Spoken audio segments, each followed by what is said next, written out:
Hello, great friend. Thank you once again for yet another great time that you've joined us as we try to become better people, as we try to develop ourselves in different areas of lives. So, in today's episode, I want us to talk about emotional intelligence. Emotional intelligence is a buzzword, I know that. Probably you've heard of it, or maybe you've talked of you've heard of IQ. IQ stands for what? Intelligence quotient, right? So today I want us to talk about emotional intelligence and maybe know how you can how it is important to us and how you can improve it, and probably some of the consequences of low emotional intelligence, right? So emotional intelligence, which is often shortened as EI or EQ. So if you see a wording or acronym EI or EQ, they mean emotional intelligence. It is the ability to perceive, understand, manage, and utilize emotions effectively. So emotional intelligence, it's the ability to perceive. Now we talk of emotions. Emotional intelligence from the word emotions. So you have to be intelligent to know, to understand, to manage, and to utilize your emotions effectively. So if you can do that, then we will say you are emotionally intelligent, right? So emotional intelligence, once again, is the ability to perceive, understand, manage, and utilize emotions effectively. Well, it is not about being nice or suppressing your feelings, but rather about cultivating a deep awareness of your own emotional landscape and using that knowledge to navigate relationships, solve problems, and make informed decisions. So emotions play a very key role in our lives, in our relationships with our spouses, with our partners, with our family, with our friends, solving our problems. Life will always throw curveballs to us. Life will always be uncertain. It will bring problems that we are not aware of. Life will always force us to make informed, or will always make us to make decisions. But how you come out of that, how you live a life that is better, it's not about your IQ. IQ is the genius part, the brainy part is just as a piece in the cake. You need to know how to harness, to utilize, to manage your emotions so that you can bring that blend and have a good symphony of music in your life. So with several psychologists who've handled this subject of emotional intelligence, but one of the main ones is Daniel Goleman. So as Daniel Goleman states, EI, remember when we talk of EI or EQ, we talk of emotional intelligence. He says that EI is not about being more intelligent than others. It's about being more intelligent with your emotions.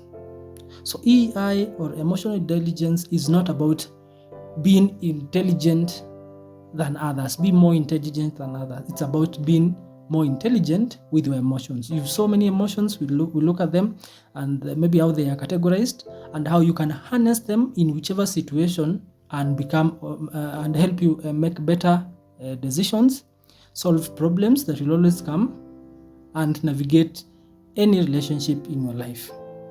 So your success in life really depends on so many factors. But emotional intelligence stands out as an anchor, as the core thing. You might have IQ, yes.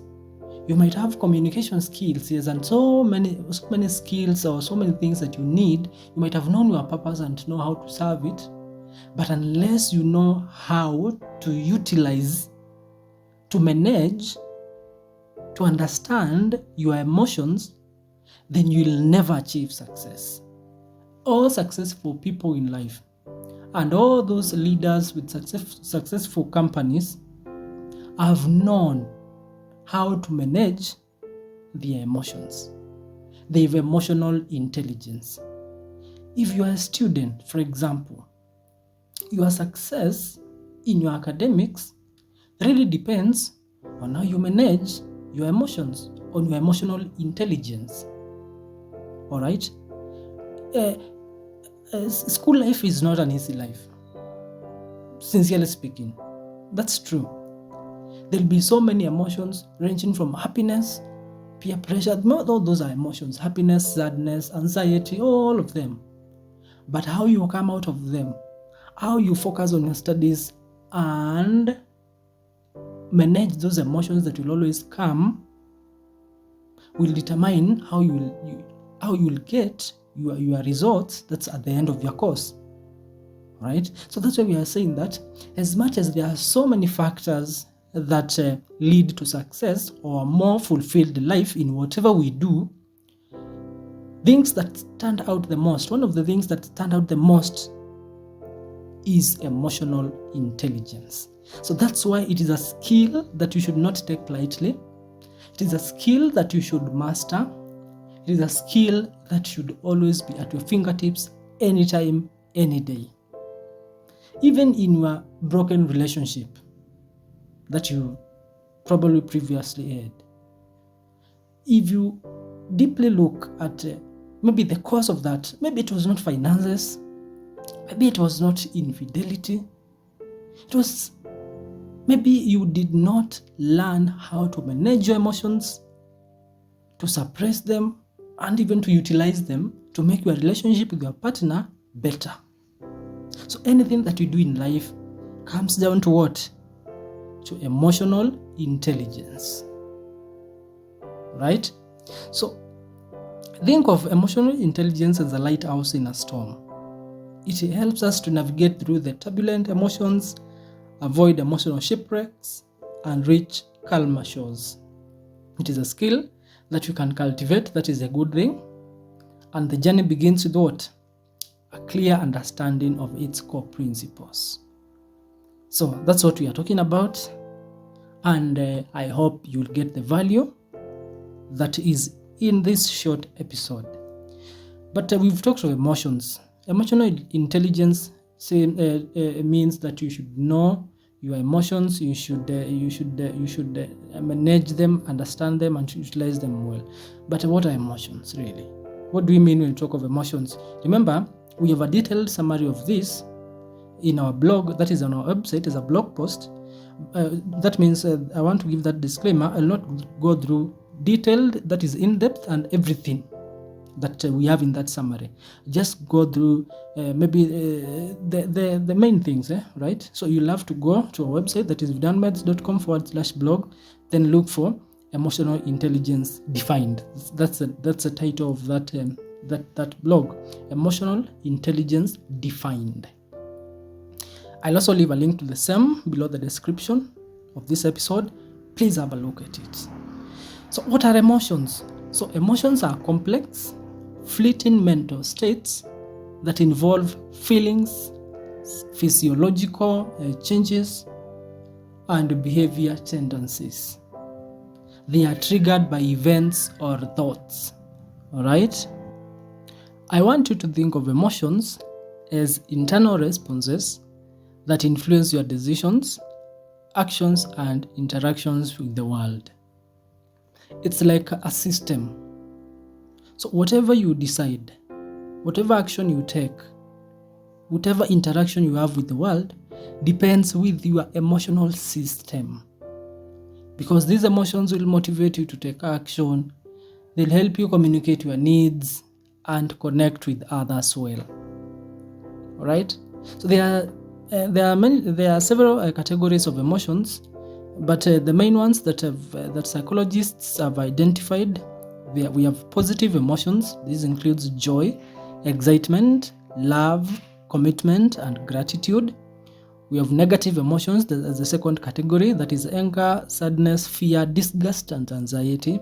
We have neutral emotions. They are neither positive or negative, they are just neutral. We have surprise, boredom, and curiosity. So those are the main categories.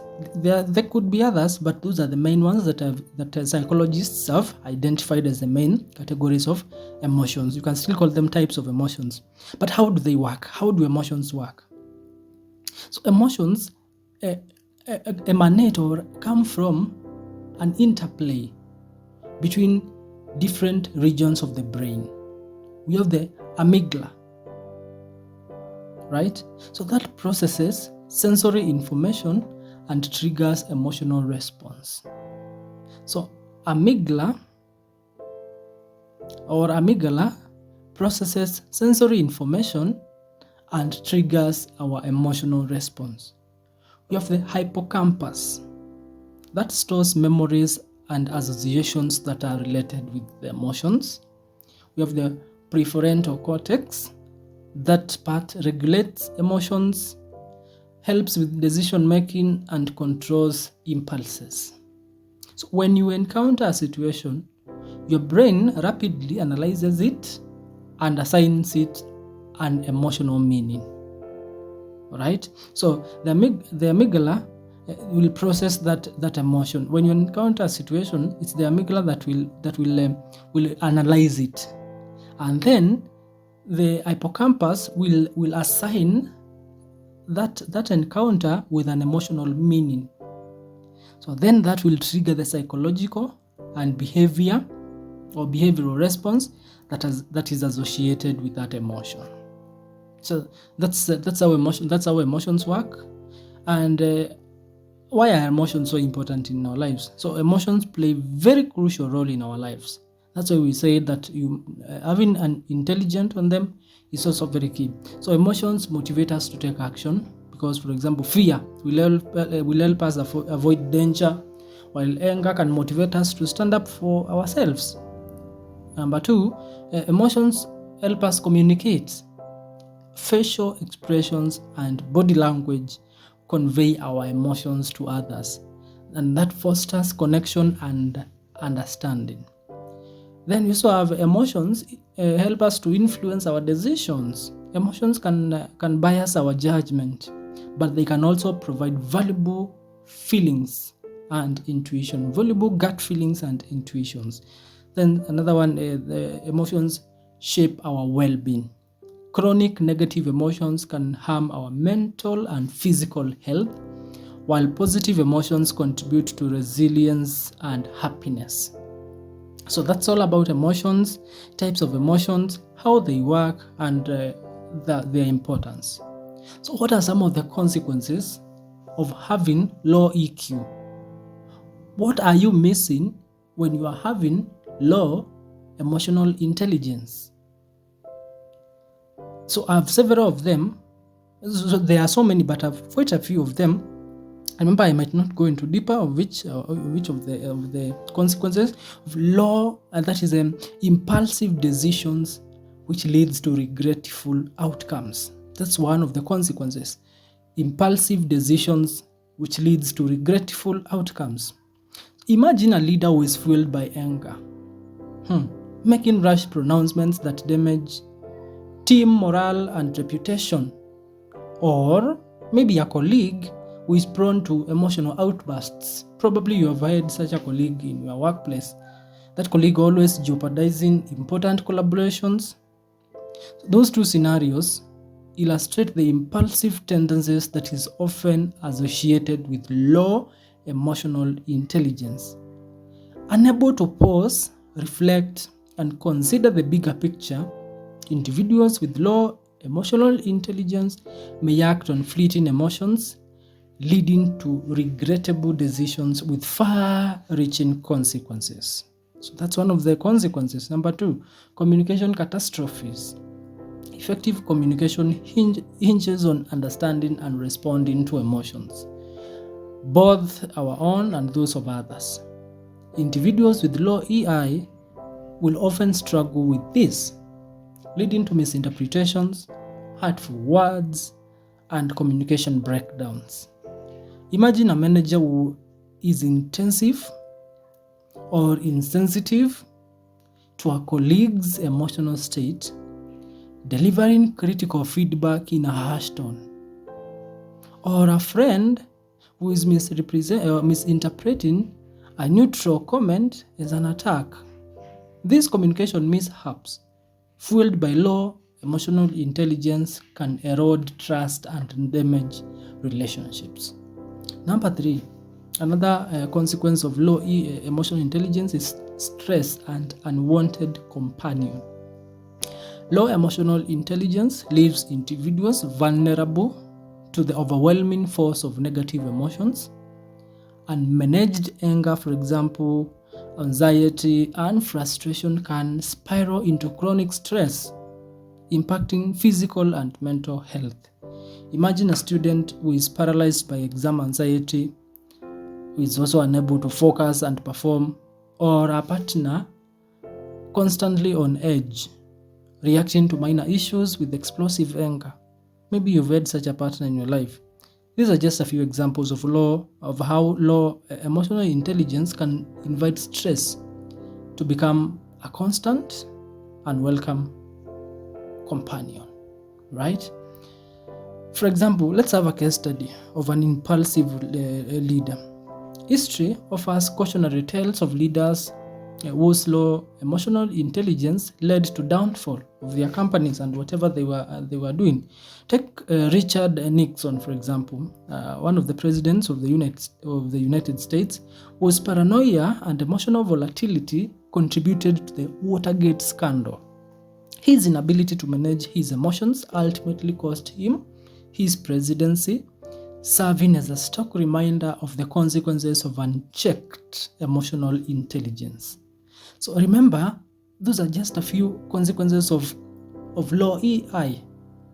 That is enough to tell you that you should work on your emotions. You should work on improving your emotional intelligence. Because the good thing is that low emotional intelligence is not a permanent sentence. If you can have self-awareness of your emotions, commitment and dedication, you can develop your emotional intelligence and mitigate those negative effects. By the end of this, I'll give you tests how you can test your level of emotional intelligence, and maybe some of the things that you can do, some of the tools that you can use to know your level and how you can improve on that. But there are 4 essential EI skills. If you want to start now working on your emotional intelligence, there are 4 skills that are essential that you must work on. The first one is knowing yourself. You must have self-awareness. Imagine a carpenter, for example, who is trying to build a house without a blueprint. That's essentially what happens when we lack self-awareness. This fundamental skill of understanding our emotions, identifying our triggers, and recognizing their impact is the starting point. You must know yourself. So you can take some actionable steps to cultivate self-awareness and know the emotions that trigger you and how maybe you react to emotions. You can do body scan. Take few minutes each day to scan your body for physical sensations associated with emotions. Are your shoulders tense when you are stressed? Does your heart race when you are excited? So you do your body scan to know yourself better. You can also do journaling. Pen down your thoughts and feelings throughout the day. This creates a space for reflection and helps you to identify patterns in your emotional responses. You can also look for feedback. You can seek constructive feedback from trusted friends or colleagues about your emotions that they've come across when they are interacting with you. All right? So you must know yourself.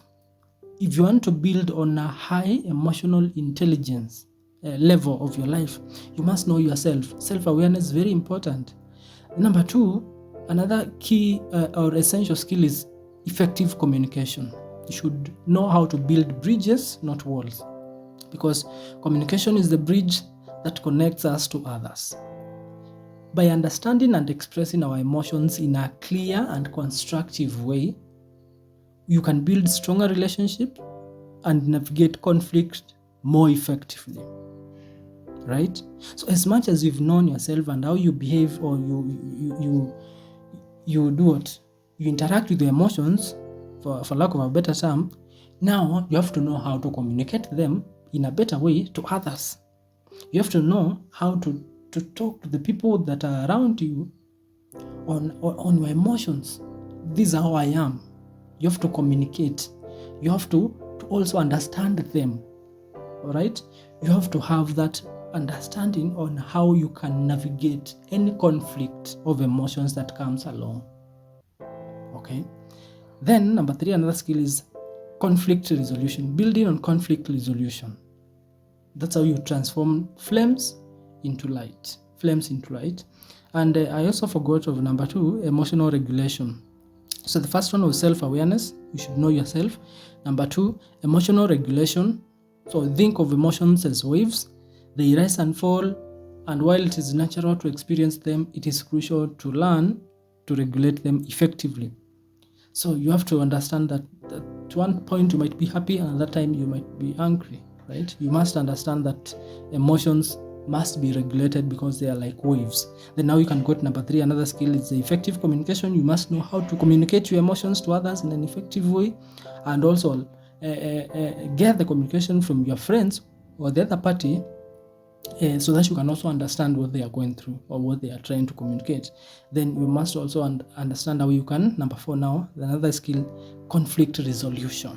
Because conflict is inevitable in whatever we do, but it does not have to be destructive. By learning healthy conflict resolution skills, you can turn disagreements into opportunities for growth and understanding. So those are 4 essential skills that you must have in your bid to build emotional intelligence. Which are these 4 skills? You must know yourself, that's self-awareness. You must understand that emotions need to be regulated. They are like waves. You must effectively communicate and learn emotions between you and the other partners or the other parties. You must have the skill of conflict resolution, because someone might be hungry, you might be happy. You must understand how to bring a sweet spot between those 2 emotions. All right? So emotions are also related to intelligence. So how you manage, you handle, and you deal with the emotions creates a level of your intelligence. That's your IQ. All right. So I'll not go through that in this episode. Please go to our summary and get an in-depth of that. I want us to go to, before we go to how we can enhance our intelligence, let's look at EQ testing and EQ assessments.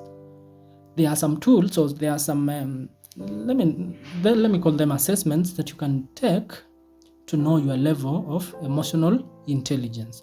Remember, we've talked of the dangers of, or the consequences of low EQ. So that automatically gives you the positive side. All right? And you say that your life, really, the quality of your life, the quality of your relationships, the quality of your decisions, the quality of your success in life does not just depend on your IQ. That's just a bit. That's a grain size. You need the other parts to build your IQ. If you have a high intelligence quotient, IQ, or you are a genius, but you do not know how to manage your emotions, for example, some of the scenarios that we talked about, for example, leader, or a business leader, a manager, or maybe a colleague at work, they'll not know how to live or survive well with their teammates. All right, and that will lead to downfall. You might be good at working with the software of your company, but if you do not know how to communicate with your leader, with your boss, with your manager, will you survive in that company? Well, you might say, well, I'll go and employ myself. It's still okay, it's still good, but if you still do not know how to communicate with your clients, will you survive? Will you succeed? That's why we are talking of emotional intelligence as a very key key thing in your life that you should work on. There are some assessments, or there are some testing that you can take to measure your level of emotional intelligence. So that means there are so many. So the quest for understanding our emotional intelligence can lead us down to many paths, and EQ assessments often emerge as enticing shortcuts. Remember, it's not a shortcut. But these tests or assessments, just like any other tool, they have their strengths and their limitations. And relying entirely on their readings can be a treacherous journey. So let's unpack some of the different types of these EQ assessments, their strengths and maybe their limitations, to ensure that you approach these tools with informed eyes. So there are different types of EQ assessments. They involve, for example, self-report measures. You want to get a report. So self-report measures. So these are quizzes which rely on your self-perception, asking you to rate your agreement with statements about your emotions and behaviors. So these are tests that will let you rate. Will let you rate on your, or maybe agree on some statements that they present. That is about your emotions or your behaviors. This is where you will say you feel good. That's, you know them. Those quizzes that require you to rate, right? They include EQ, EQ1 2.0 and emotional quotient inventory. I've linked these tests that I will talk about in our blog, so you can have a look at them. So that's one of the tests. That's one type of the test. Number 2 is the ability-based measures. Ability-based measures. That's another type of EQ assessment test. So this test assesses your skills in identifying, understanding, and managing emotions through tasks and simulations. Examples include the Meyer-Salovey Caruso Emotional Intelligence Tests, that is MSCEIT, and the Emotional Skills Test. I've linked the two of them in our blog post. Then we still have another type, that is a 360-degree feedback. 360-degree feedback. So this involves gathering anonymous feedback from colleagues, friends, or family about your emotional intelligence in different situations. So those are 3 types of assessments, and I've given you four specific examples that you can undertake to help you measure your level of emotional intelligence. They still have their strengths. They'll help you assess yourself. They'll help you with your self-awareness. They can provide a snapshot of your emotional strengths and weaknesses, prompting self-reflection and growth. They also give objective data. For example, ability-based measures offer a more objective evaluation of your EQ skills, and so on. We have those tools are good for development. They can help you identify specific areas for improvement and point you towards resources. They've also their limitations. They are subjective. They offer a limited scope. Maybe they give a static picture. Right, so those are the different our main tests or assessments that you can take. I'll not go through everything in detail. Please go to our blog and you'll get all of that. As I wind up, let me give you 5 books to help you unlock more of your emotional intelligence knowledge and so on. Emotional Intelligence 2.0 by Travis Bradbury and Jean Gravis. Number 2, The EQ Edge, Leadership and the Power of Emotional Intelligence by Stephen J. Stein and Howard.